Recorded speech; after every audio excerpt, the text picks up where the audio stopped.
자, 이 시간에 우리 같이 한번 기도하겠습니다. 오늘 기도할 제목은 우리 미래의 꿈나무들을 위해 좀 기도했으면 좋겠습니다. 사실 상대적 박탈감, 상대적 빈곤을 겪는 사람들이 우리 주변에는 여전히 있습니다. 그래서 우리가 장학사업도 하고 구제사업도 하는 것 같습니다. 그들에게 정말 필요한 자들에게 물질이 흘러가고 필요한 자들에게 후원이 제대로 흘러가서 꿈을 가진 미래의 꿈나무들이 정말 꿈을 갖고 이 세상을 살게 해달라고 우리 그 아이들을 위해서 같이 한번 기도했으면 좋겠습니다. 기도하겠습니다. 하나님 아버지, 미래의 이 세대의 주역들인 미래의 꿈나무들을 위해 기도합니다. 하나님, 지금도 어느 한켠에서는 참 힘들게 자라는 사람들이 있습니다. 대한민국이 아무리 발전했다고 하더라도 사각지대는 여전히 존재합니다. 상대적 박탈감과 상대적 빈곤함을 느끼고 경험하고 살아가는 아이들이 있습니다.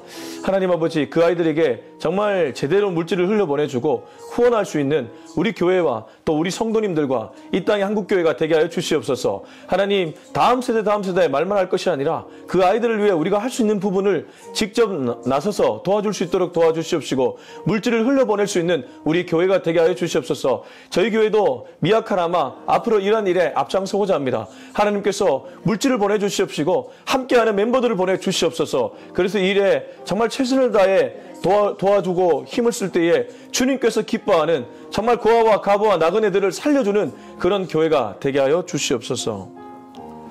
하나님 아버지, 우리 주변을 살펴보면 상대적 박탈감, 빈곤함을 경험하고 살아가는 이들이 여전히 존재합니다. 아무리 좋은 지역에 있다고 하더라도 그 지역에서 우리 가정만 왜 이렇지? 라고 말하는 아이들도 분명히 있을 것입니다. 그 아이들이 기죽지 않고 소망을 잃지 않고 살아갈 수 있도록 다시 한번 하나님께서 물질을 그 아이들에게 흘려보내주시고 소망을 품고 미래의 꿈나무로서 잘 자랄 수 있도록 도와주옵소서. 예수님의 이름으로 기도합니다. 아멘. 네, 오늘 사무엘하 3장 1절에서 21절 말씀인데 긴 관계로 12절부터 21절을 읽도록 하겠습니다. 사무엘하 3장 1절에서 21절 말씀인데 긴 관계로 12절부터 21절을 읽고 말씀을 전체를 나누겠습니다. 12절입니다. 시작. 아브넬이 자기를 대신하여 전령들을 다윗에게 보내어 이르되 이 땅이 누구의 것이니까? 또 이르되 당신은 나와 더불어 언약을 맺사이다. 내 손이 당신을 도와 온 이스라엘이 당신에게 돌아가게 하리이다 하니 다윗이 이르되 좋다. 내가 너와 언약을 맺거니와 내가 내게 한 가지 일을 요구하노니 나를 보러 올 때에 우선 사울의 딸 미가를 데리고 오라. 그리하지 아니하면 내 얼굴을 보지 못하리라고 다윗이 사울의 아들 이스보셋에게 전령들을 보내 이르되 내 처 미가를 내게로 돌리라. 그는 내가 전에 블레셋 사람의 포피 100개로 나와 정원한 자니라 하니 이스보셋이 사람을 보내 그의 남편 라이스의 아들 발디엘에게서 그를 빼앗아오매 그의 남편이 그와 함께 오되 울며 바울임까지 따라왔더니 아브넬이 그에게 돌아가라 하매 돌아가니라. 아브넬이 여러 이스라엘 장로들에게 말하여 이르되 너희가 여러 번 다윗을 너희의 임금으로 세우기를 고하였으니 이제 그대로 하라. 여호와께서 이미 다윗에 대하여 말씀하시기를 내가 내 종 다윗의 손으로 내 백성 이스라엘을 구원하여 블레셋 사람의 손과 모든 대적의 손에서 벗어나게 하리라 하셨음이니라 하고 아브넬이 또 베냐민의 사람의 귀에 말하고 아브넬이 이스라엘과 베냐민의 온 집이 선하게 여기는 모든 것을 다윗의 귀에 말하려고 헤브론으로 가니라. 아브넬이 부하 20명과 더불어 헤브론에 이르러 다윗에게 나아가니 다윗이 아브넬과 그와 함께한 사람을 위하여 잔치를 베서라 했더라. 아브넬이 다윗에게 말하되 내가 일어나 가서 온 이스라엘 무리를 내 주 왕의 앞에 모아 더불어 언약을 맺게 하고 마음에 원하시는 대로 모든 것을 다스리게 하리이다 하니 이에 다윗이 아브넬을 보내매 그가 평안히 가니라. 아멘. 예전에 영화 중에 각자의 관점으로 영화를 보여주는 그런 영화가 있었습니다. 제가 제목은 좀 가물가물한데 A라는 인물의 관점으로 한번 영화의 스토리를 풀어내고 B라는 인물의 관점으로 영화를 풀어내고 C라는 인물의 관점으로 영화를 풀어내는 그런 영화를 봤던 기억이 납니다. 그 내용보다 그런 시도가 굉장히 신선했습니다. 우리가 살아가는 세상에도 얼마나 다양한 사람들이 존재하고 있습니까? 그러니까 그렇게 다양하게 살아가는 사람들의 관점으로 그 스토리를 풀어내는 것을 보면서 그렇지. 참 세상은 정말 요 각도, 저 각도, 요 각도 다 다르게 볼 수 있지. 그런 생각을 했던 기억이 납니다. 제가 오늘 이 얘기를 왜 하냐면요. 사무엘하 3장에 보면 저마다 몇 명의 인물들이 등장하는데 그 인물들의 관점에 따라서 사건이 완전히 달리 해석될 수 있습니다. 사실 성경도 그 관점으로 보면 엄청 다양하고 다채롭게 풀어낼 수 있는 것이죠. 우선 3장 1절에서 5절은 다윗의 관점입니다. 우리 다윗 스토리를 한번 보았으면 좋겠습니다. 1절에서 5절 시작. 사울의 집과 다윗의 집 사이에 전쟁이 오래매 다윗은 점점 강하여 가고 사울의 집은 점점 약하여 가니라. 다윗이 헤브론에서 아들들을 낳았을 때 맏아들은 암놈이라. 이스라엘 여인 아히노암의 소상이요. 둘째는 길라압이라. 갈멜 사람 나발의 아내였던 아비가일의 소상이요. 셋째는 압살롬이라. 그술랑 달메의 딸 마아가의 아들이요. 넷째는 아도니아라. 학기스의 아들이요. 다섯째는 스바다야 아비달의 아들이요. 여섯째는 이드르암이라. 다윗의 아내 에글라의 소생이니 이들은 다윗이 헤브론에서 낳은 자들이더라. 자, 한눈에 봐도 다윗의 아들들에 대한 얘기입니다. 근데 그 당시에 자식 번성은 그 가문의 축복을 얘기했습니다. 그럼 달리 말하면 지금 다윗은 헤브론에서만 자녀들을 6명을 낳았다는 것은 아마도 굉장히 지금 축복받았음을 이 성경, 이 사무엘하 3장이 강조하고 있는 것이죠. 그래서 1절을 보십시오. 사울의 집과 다윗의 집 사이에 전쟁이 오래매 다윗은 점점 강하여 가고 사울의 집은 점점 약하여 가니라.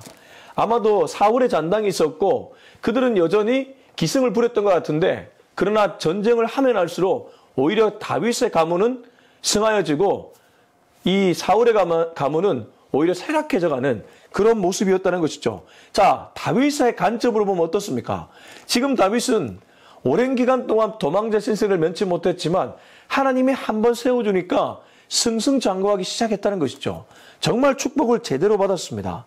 그래서 여러분, 지금 당장 내가 뭔가 피해 다니고 도망 다니고 좌절스럽고 고통스럽다 할지라도 그 좌절과 고통에 너무 짓눌려서 내 인생을 자포자기하지 않았으면 좋겠습니다.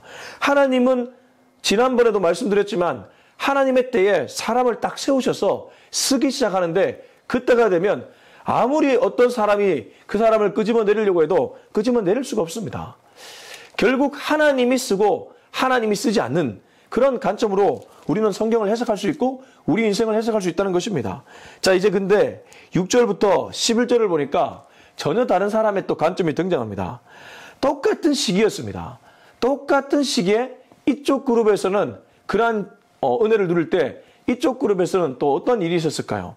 우리 6절부터 11절 쭉 읽어보겠습니다. 시작. 사울의 집과 다윗의 집 사이에 전쟁이 있는 동안에 아브넬이 사울의 집에서 점점 건세를 잡으니라. 사울에게 첩이 있었으니 이름은 리스바요 아야의 딸이더라. 이스보셋이 아브넬에게 이르되 네가 어찌하여 내 아버지의 첩과 통관하였느냐 하니 아브넬이 이스보셋의 말을 매우 분하게 여겨 이르되 내가 유다의 계머리냐. 내가 오늘 당신의 아버지 사울의 집과 그의 형제와 그의 친구에게 은혜를 베풀어 당신을 다윗의 손에 내주지 아니하였거늘 당신이 오늘 이 여인에 관한 허물을 내게 돌리는도다. 여호와께서 다윗에게 맹세하신 대로 내가 이루게 하지 아니하면 하나님이 아브넬에게 벌 위에 벌을 내리심이 마땅하니라. 그 맹세는 곧 이 나라를 사울의 집에서 다윗에게 옮겨서 그의 왕위를 단에서 그 베르세바까지 이스라엘과 유다에 세우리라 하신 것이니라 하며 이스보셋이 아브넬을 두려워하여 감히 한마디도 대답하지 못하니라. 자, 여러분, 우리가 엊그제 말씀 나눌 때 다윗이 점점 자리를 잡아갈 때 오히려 다윗의 반란군들은 사울의 아들 한 명을 데리고 저 북쪽으로 가서 나름대로 자기의 통치 지역을 만들었습니다. 누구입니까? 아브넬과 이스보셋이었습니다. 그렇죠? 지금 그들에 대한 스토리입니다. 그들의 관점, 똑같은 시기에 다윗의 관점과 이스보셋과 아브넬의 관점이 달라졌다는 것이죠. 사실 아브넬이 이스보셋을 데리고 갔기 때문에 그들은 나름대로 사이가 좋았을 것입니다. 근데 그렇게 인간적으로 맺어진 관계는 오래가지 못합니다. 다윗의 멤버들을 보면 다윗이 인간적으로 관계를 맺기도 했겠지만 그 이전에 그 배후에 하나님의 인도하심이 있었습니다. 하나님이 주어가 되어서 만들어진 관계였다는 것이죠. 그러다 보니까 그 관계가 점점 돈독해지고 정말 끈끈해졌는데 그게 아닌 이스보셋과 아브넬의 관계는 어떤 트리거가 딱 일어나니까 둘 사이에 앙금이 가기 시작했고 결국 관계가 깨어졌다는 것이죠. 6절을 보면 이렇게 얘기합니다. 사울의 집과 다윗의 집 사이에 전쟁이 있는 동안에 똑같이 3장 1절의 말씀과 똑같죠. 근데 그 뒤에 구절이 다릅니다. 아브넬의 관점이죠. 아브넬이 사울의 집에서 점점 건설을 잡으니라. 앞에서는 다윗이 점점 강하여졌다면 이 6절에서는 이 아브넬이 이 사울의 집안에서 점점 권력을 잡아갔다는 것이죠. 권력의 추가 왕이 아닌 왕을 세운 왕의 어떠한 채측근이 더 권력의 추를 잡고 있었다는 것이죠. 예전에 왜 수양대군이 왕이 되기 전에 거의 권력을 잡고 있었지 않습니까? 흥선대원군이 왕이 되기 전에 거의 권력을 잡고 있었지 않습니까? 그 모양새입니다. 근데 이 둘이 그렇게 죽고 못 살 정도의 사이였다가 한 가지 문제 때문에 완전히 틀어집니다. 그게 바로 7절에 사울의 첩인 리스바라는 여인을 아브넬이 건드렸다는 것이죠. 7절 보시면 이스보셋이 아브넬에게 이르되 네가 어찌하여 내 아버지의 첩과 통관하였느냐? 내 아버지의 여자를 네가 왜 건드렸느냐? 아마 평상시에 이 이스보셋 입장에서 아브넬의 어떤 좋지 않은 행동이 마음에 걸렸던 것 같습니다. 그래서 때가 이름에 이제는 좀 말해야 되겠다. 점점 아브넬이 아나무인으로 나오니까 자기가 권력을 잡고 뭔가 아나무인으로 나오니까 가장 약점이라고 볼 수 있는 아브넬의 가장 약점이 무엇입니까?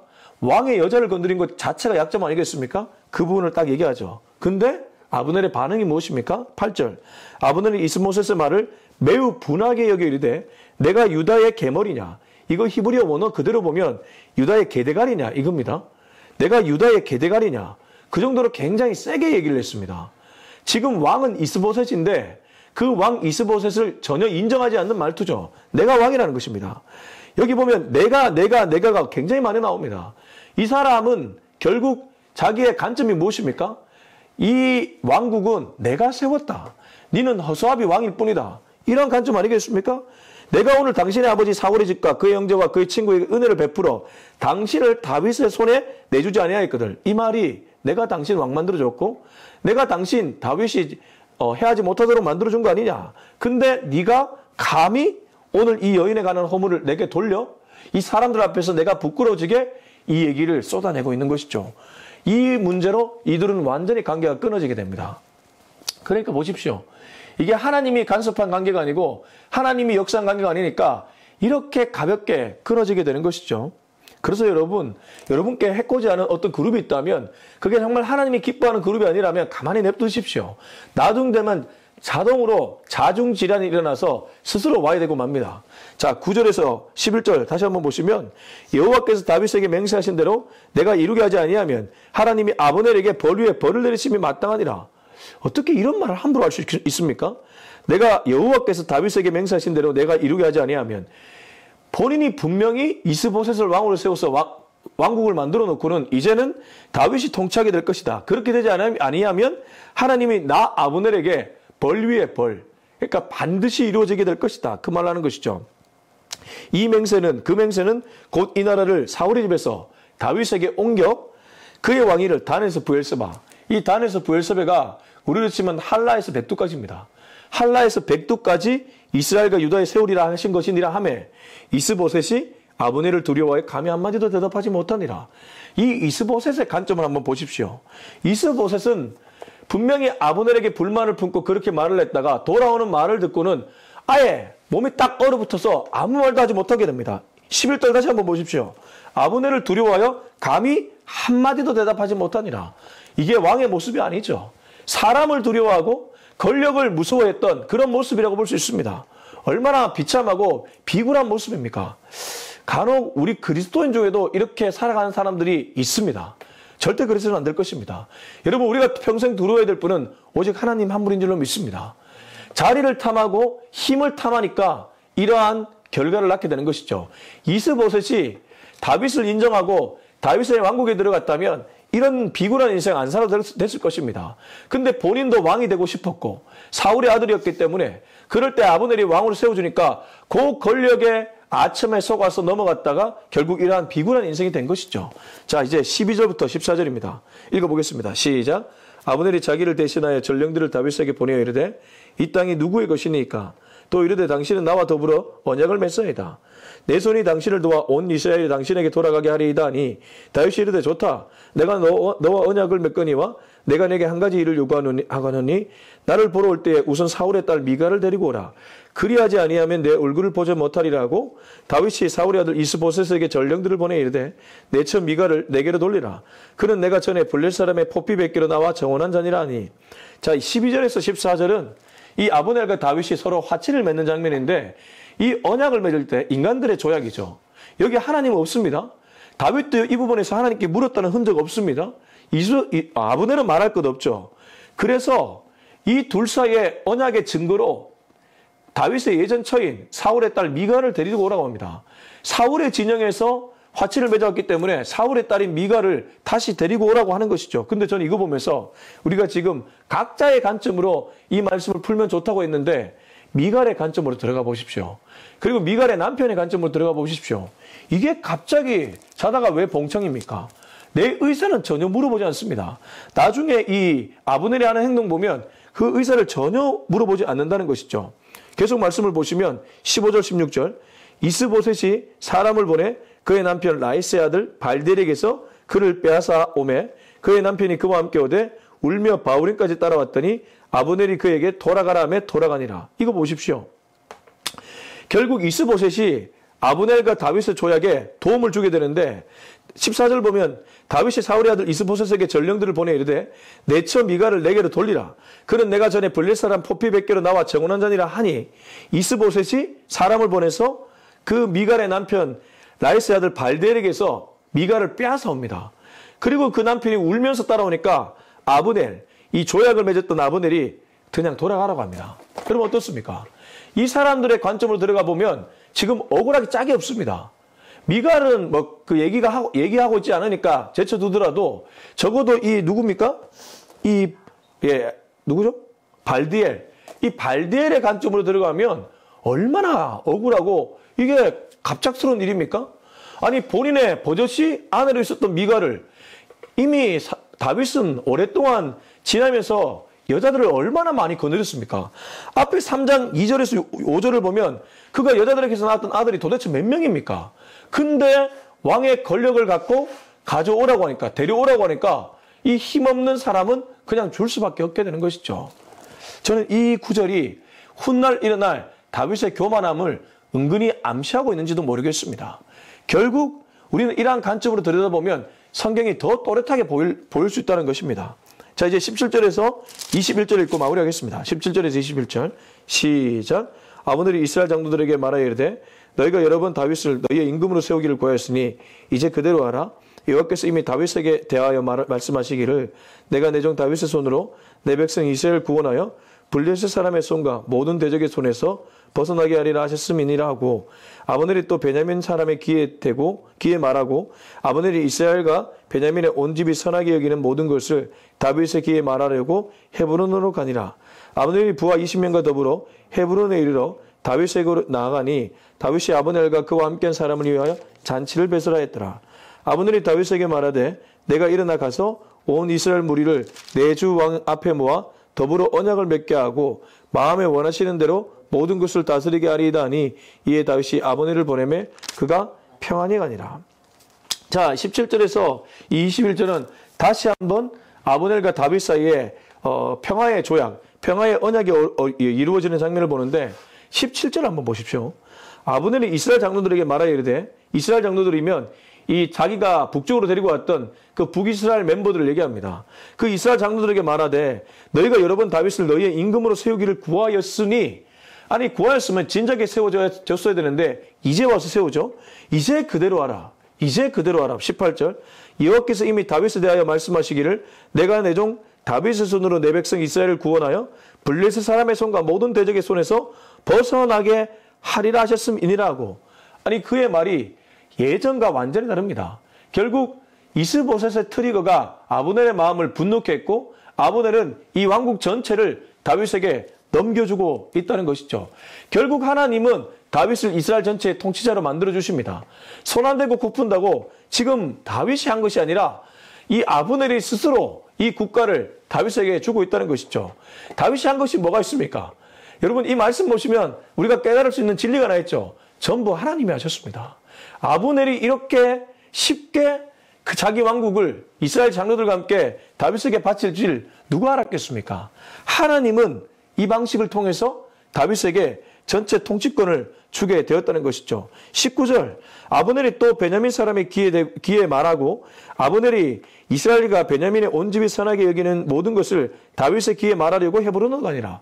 언제 본인이 다윗을 위했다고 다윗을 위해서 베냐민 사람에게 말하고 헤브론으로 가고 다윗에게 말해주려고 이런 모습을 보여주고 있습니다. 20절 아브넬이 부하 20명과 더불어 헤브론에 이르러 다윗에게 나아가니 다윗이 아브넬과 그와 함께한 사람을 위하여 잔치를 베풀하였더라. 저는 이 부분이 좀 걸렸습니다. 아브넬이 누구입니까? 자기가 헤브론에서 통치를 할 때에 자기를 배신했던 사람입니다. 근데 그가 화친을 맺으러 오니까 물론 정치적으로 피 흘리지 않고 통일을 하면 좋은 일입니다. 피 흘리지 않고 나라가 합쳐지면 좋은 일입니다. 근데 이렇게 잔치를 베풀었다는 것은 이미 다윗 마음에도 전체를 이끌어야 되겠다는 마음, 그리고 아브넬을 내 사람으로 만들어야 되겠다는 마음, 이런 마음들이 다 동했기 때문에 이런 잔치를 배설했죠. 나중에 보면 이 소식을 들은 요압 장군이 결국 이 아브넬을 죽이고 맙니다. 요압이나 여러 사람들에게 좀 설득하는 과정이 있었다면 덜하지 않았을까라는 생각도 듭니다. 다윗도 연약한 인간이라는 것이죠. 21절 아브넬이 다윗에게 말하되 내가 일어나 가서 온 이스라엘 무리를 내 주 왕의 앞에 모아 더불어 언약을 맺게 하고 마음에 원하시는 대로 모든 것을 다스리게 하리이다 하니 이에 다시 아브넬을 보내매 그가 평안히 가니라. 아브넬은 이제 권력의 추가 다윗으로 옮겨졌으니까 다윗에게 이렇게 얘기합니다. 마음에 원하시는 대로 모든 것을 다스리게 하리이다 하니, 아첨의 말이죠. 아브넬은 기본적으로 이 권력자에게 아첨하는 그런 사람이었습니다. 이스보셋은 허수아비였으니까 자기가 마음대로 했지만 다윗은 탄탄한 왕이었기 때문에 이 당시만 해도 왕권이 얼마나 강했겠습니까? 그러니까 이렇게 아첨하는 입술을 하죠. 그래서 다윗도 아브넬을 편하게 돌려보내줍니다. 여러분 이 모습 보면서 아름다워 보이십니까? 아니면 인간들의 서로 계략들이 보이십니까? 저는 후자입니다.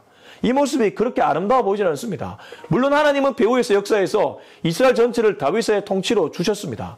그러나 이 모습 전체는 정치적 셈법이 오고 가고 있고 자신의 이익을 탐하는 모습들이 오고 가고 있습니다. 그런데 이 모습 우리들의 모습일 때가 있지 않습니까? 우리들도 살아가면서 관계 속에서 손해보지 않으려고, 손에 피 묻히지 않으려고 이렇게 살아갈 때가 종종 있지 않냐 이 말입니다. 여기서 가장 억울한 사람 누구입니까? 제가 아까도 얘기했지만 발디엘이라는 인물입니다. 발디엘은 가만히 있다가 권력자들에 의해서 자기 아내를 잃고 말았습니다. 아무리 미갈이 이전에 다윗과 조약을 맺었던 여인이라고 하더라도 그래도 지금 현재 아내는 분명히 그 발디엘 본인의 아내인데 근데 이 미갈이 가고 말았다는 것이죠. 얼마나 안타깝습니까? 이렇게 억울하게 자신의 손해를 입는 사람들이 우리 주변에 지금도 있습니다. 그러므로 우리 그리스도인들은 정말 면밀하게 그런 사람들의 마음을 잘 헤아릴 수 있어야 될 것입니다. 그리고 사람을 의지하는 것이 아니라 하나님을 의지하기 위해 더욱 애를 써야 될 줄로 믿습니다. 여러분 이런 정치적 계산으로 살아가는 인생이 아니라 정말 순수하게 하나님을 의지하며 하나님을 두려워하며 살아가는 인생 될 수 있기를 주님의 이름으로 축원합니다. 기도하겠습니다.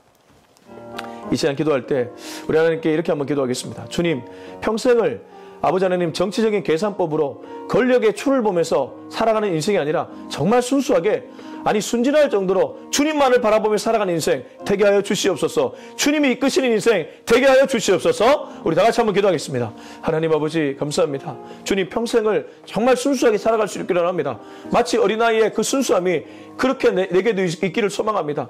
아버지 하나님 때가 덕지덕지 묻어가지고 셈법을 가지고 정치적 이익을 가지고 하나님 아버지 내게 손익 분기점을 보면서 그렇게 살아가는 내 모습이 되지 않기를 원합니다. 세상에서는 햇살을 경영하면서는 그런 모습이 필요하겠지만 적어도 주님 앞에서 사랑과의 관계에서는 그렇게 살아가지 않기를 원합니다. 사랑과의 관계에서조차 그런 셈법으로 살아가는 우리 주변에 얼마나 많은 사람들이 있습니까? 주여 정말 주님 앞에서의 순수함을 잃지 않는 우리 모두가 되게 하여 주시옵소서.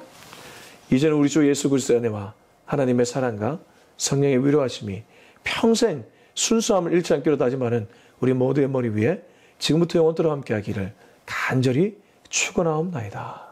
아멘.